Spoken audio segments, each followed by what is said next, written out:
एक STM officer अपनी सहेली की शादी में जा रही थी। उसने आम लड़की की तरह कपड़े पहने हुए थे, ना कोई सरकारी गाड़ी, ना कोई सुरक्षा, बस एक आम लड़की की तरह मोटरसाइकिल चला रही थी। जब वो हसनाबाद शहर के पास पहुंची तो आगे एक पुलिस चेकपोस्ट दिखाई दिया। वहां 3-4 पुलिसकर्मी चेकपोस्ट के बाहर सड़क पर खड़े थे। उनके बीच में इंस्पेक्टर प्रोसेनजीत अपनी वर्दी में खड़ा था। उसने हाथ में लाठी उठाकर लड़की को रुकने का इशारा किया।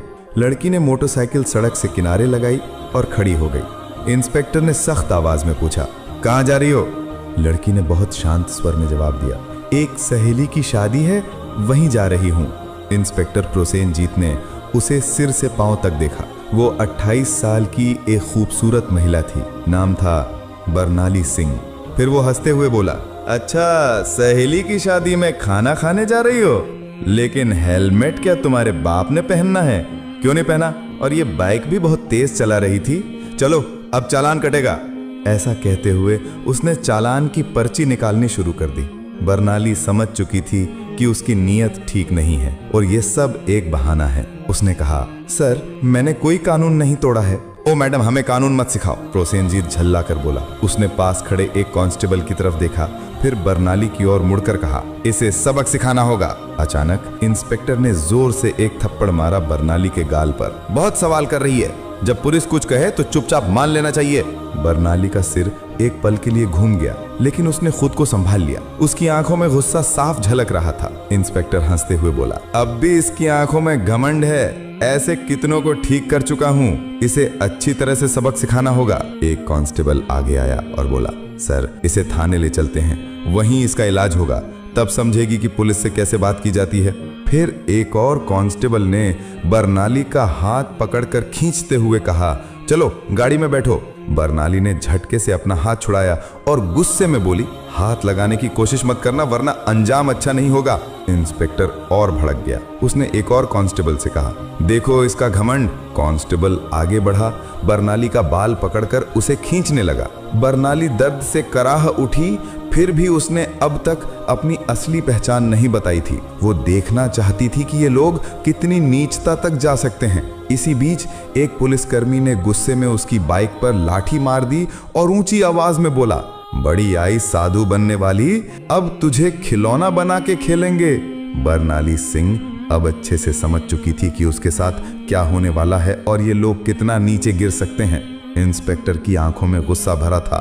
वो जोर से चिल्लाया, तेरे जैसे कई होशियार देखे हैं, पुलिस से पंगा लेगी, आज मजा चखाएंगे। चलो इसे थाने ले चलते हैं, वहां समझ में आ जाएगा। इस समय भी बरनाली सिंह चुप थी। उसने अब भी अपनी पहचान उजागर करने की कोई कोशिश नहीं की। वो देखना चाहती थी कि ये लोग प्रशासन की कितनी बदनामी कर सकते हैं और एक आम नागरिक पर किस हद तक जुल्म ढा सकते हैं। इंस्पेक्टर प्रोसेनजीत अब खींच चुका था। उसके सामने एक ऐसी महिला खड़ी थी जिसके कोमल गाल पर थप्पड़ पड़ा था, जिसके बाल खींचे गए थे, जिसे जबरन सड़क पर घसीटा गया था। फिर भी वो एक मूर्ति की तरह शांत खड़ी थी, न कोई चीख न कोई आंसू। इंस्पेक्टर प्रोसेनजीत सोच रहा था, थाने पहुंचते ही देखता हूं इस जिद्दी और घमंडी औरत का इलाज कैसे किया जाए। ये सिर्फ गुस्सा नहीं था, ये वो गुस्सा था जो अंदर ही अंदर सुलग रहा था। चौकी इंचार्ज इंस्पेक्टर हंसते हुए बोला, अब इसकी जबान भी चलने लगी है, चलो थाने, देखेंगे कितनी चलती है इसकी जबान। थाने में घुसते इंस्पेक्टर जोर से चिल्लाया, ओए कहाँ गए सब, चाय पानी लगाओ जल्दी, आज एक खास माल आया है। बरनाली सिंह अब भी कुछ नहीं बोली, बस थाने की दीवारों को देखती रही। वो देख रही थी कि ये लोग उन निरीह लोगों के साथ कैसा व्यवहार करते हैं जो कभी आवाज नहीं उठाते। तभी एक कांस्टेबल इंस्पेक्टर प्रोसेनजीत की ओर झुककर फुसफुसाया, क्या केस है सर? इंस्पेक्टर ने हंसते हुए कहा, अरे कुछ भी नहीं, स्पीड ब्रेक करो या हेलमेट का बहाना मारो, जो मन हो लिख दो, बस अनबर करना है और इसका घमंड तोड़ना है, ज्यादा सवाल मत कर। बरनाली सब कुछ सुन रही थी, लेकिन उसकी आंखें अब भी चुप थीं। मनो वो चाहती थी कि पुलिस की ये गिरावट खुद उनके ही मुंह से उजागर हो। इंस्पेक्टर कुर्सी पर बैठा, हाथ में पेन लिया और टेबल पर घुमाने लगा। फिर बरनाली की ओर देखकर पूछा, नाम क्या है, कहाँ रहती है, किसकी बेटी है? बरनाली चुप रही। फिर इंस्पेक्टर बोला, सुनाई नहीं देता, नाम क्या है तेरा? लेकिन बरनाली की चुप्पी अब भी पत्थर की दीवार जैसी अडिग। तभी इंस्पेक्टर ने जोर से मेज पर हाथ मारा, इतनी जोर से कि आवाज पूरे थाने में गूंज उठी। फिर गुस्से से चिल्लाया, सुनाई नहीं देता, नाम बता जल्दी। बरनाली ने मुंह घुमाकर शांत स्वर में उत्तर दिया, जी सुमिता शर्मा। इंस्पेक्टर उसके चेहरे की ओर देखकर हंसते हुए बोला, हो, बड़ी चालाक लड़की है तू। झूठ बोलने में तुझे खासा तजुर्बा है, लेकिन याद रख, ज्यादा होशियारी महंगी पड़ती है। एक भी गलती की तो पछताने का मौका तक नहीं मिलेगा। फिर बरनाली सिंह को जबरदस्ती उस सड़ी हुई हवालात में डाल दिया गया जहां पहले से 2 कैदी मौजूद थे। उनमें से एक कैदी ने बरनाली की ओर देखते हुए पूछा, बहन तूने क्या गुनाह किया है? बरनाली ने हल्की सी मुस्कान दी, लेकिन कुछ नहीं बोली। अब वो बस देख रही थी ये पूरा सिस्टम कितना सड़ चुका है। अगर एक एसडीओ को बिना वजह अंदर किया जा सकता है तो आम आदमी की हालत तो सोच पाना भी मुश्किल है। अब वो उस कोठरी के कोने में बैठी थी, सब कुछ देख रही थी, सुन रही थी और हर एक हरकत को समझ रही थी। उधर इंस्पेक्टर प्रोसेनजीत एक झूठी रिपोर्ट बना रहा था। उसने आदेश दिया, इसके ऊपर चोरी और ब्लैकमेलिंग का केस ठोक दो, और फाइल पर हाथ मारते हुए बोला, चलो जल्दी। एक कांस्टेबल ने हिचकते हुए पूछा, लेकिन सर बिना सबूत? प्रोसेनजीत हंसते हुए बोला, इस थाने में सबूत लाए नहीं जाते, बनाए जाते हैं। कुछ देर बाद एक कांस्टेबल कोठरी में आया और बरनाली के कंधे पर जोर से हाथ मारा। तभी इंस्पेक्टर प्रोसेनजीत ने भी हाथ उठाया ही था कि तभी दरवाजे पर एक भारी कड़क आवाज गूंजी, रुको। सभी लोग घूमकर दरवाजे की ओर देखने लगे। वहां सीनियर इंस्पेक्टर संजय वर्मा खड़ा था। उसकी छवि बाकी अफसरों से कुछ बेहतर मानी जाती थी। वो अंदर झांका और महिला की हालत देखकर उसके माथे पर बल पड़ गया। उसने सख्त स्वर में पूछा, ये सब क्या हो रहा है? प्रोसेनजीत हंसते हुए बोला, कुछ नहीं सर, एक सड़क की औरत ज्यादा अकड़ दिखा रही थी, सबक सिखा रहा हूँ। संजय ने बरनाली को ध्यान से देखा। उसका व्यवहार किसी आम महिला जैसा नहीं लग रहा था। उसने पूछा, इसका अपराध क्या है? प्रोसेनजीत थोड़ा घबरा गया और बोला, अब सर चेकिंग में बदतमीजी कर रही थी। अब संजय को शक होने लगा। उसने बरनाली से सीधे पूछा, तुम्हारा नाम क्या है? बरनाली फिर भी चुप रही। प्रोसेनजीत हंसते हुए बोला, देखिए सर, नाम भी नहीं बता रही है। अब संजय पूरी तरह सतर्क हो गया। उसने सख्त आदेश दिया, इसे अलग कोठरी में रखो, अकेले। प्रोसेनजीत चौंक गया, लेकिन सर, संजय ने कठोरता से कहा, मैं खुद इसके पास रहूंगा। उसके आदेश पर बरनाली को एक और अलग कोठरी में ले जाकर बंद किया गया। वो कोठरी पहले वाली से भी ज्यादा बदबूदार और अंधेरी थी। बरनाली ने चारों ओर नजर दौड़ाई। एक कोने में एक टूटी हुई मेज पड़ी थी और पास ही एक जंग लगी लोहे की छड़। अब वो इस सड़े गले सिस्टम का असली चेहरा और भी करीब से देख रही थी। हर एक पल उसकी आंखें ये समझ रही थीं, कानून अब सिर्फ फाइलों तक सीमित रह गया है। इसी बीच एक कांस्टेबल दौड़ते हुए आया और बोला, सर बाहर एक बड़ी गाड़ी खड़ी है। प्रोसेनजीत चौंक गया, पूछा, कौन सी गाड़ी? कांस्टेबल घबराते हुए बोला, सर सरकारी गाड़ी। प्रोसेनजीत तुरंत बाहर गया। गाड़ी के अंदर झांकते ही उसके होश उड़ गए। वो भागकर वापस आया और धीमी आवाज में बोला, सर। प्रोसेनजीत झुंझलाकर बोला, क्या हुआ? कौन आया है? कांस्टेबल कांपते हुए बोला, सर कमिश्नर साहब आए हैं। प्रोसेनजीत का चेहरा फक पड़ गया। सीनियर इंस्पेक्टर संजय वर्मा भी सतर्क हो गया।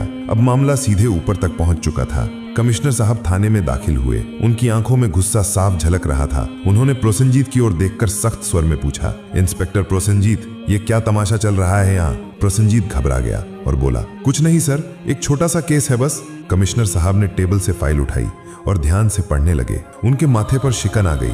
फिर वो कोठरी की तरफ झांके और बोले, ये कौन है? प्रोसेनजीत तुरंत बोला, सर इस महिला पर 420 और धोखाधड़ी का केस है। कमिश्नर ने सीधा सवाल किया, तुम्हारे पास सबूत है?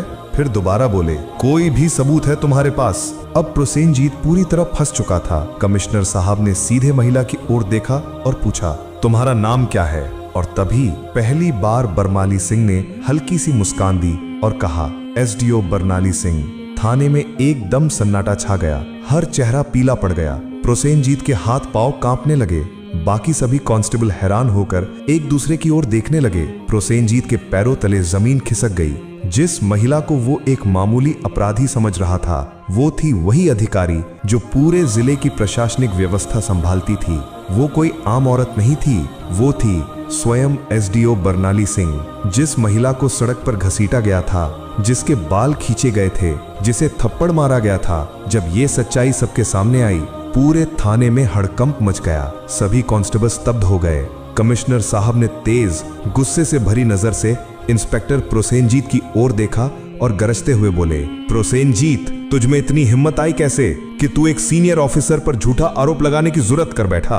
प्रोसेनजीत कुछ बोलने की कोशिश कर ही रहा था कि तभी पास में खड़े सीनियर इंस्पेक्टर संजय वर्मा जोर से बोले, सर मैंने पहले ही कहा था कि यहाँ कुछ ना कुछ गड़बड़ है। अब प्रोसेनजीत पूरी तरह अकेला पड़ चुका था। तभी पहली बार बरनाली सिंह ने अपनी शांत लेकिन दृढ़ आवाज में सीधा फैसला सुना दिया, प्रोसेनजीत, अब तेरी नौकरी गई, तेरा सस्पेंशन पक्का और तेरे खिलाफ अब केस भी चलेगा। ये सुनते ही प्रोसेनजीत का चेहरा जैसे सफेद पड़ गया, सांस अटकने लगी। बाकी पुलिसकर्मी भी उससे नजरें चुराने लगे।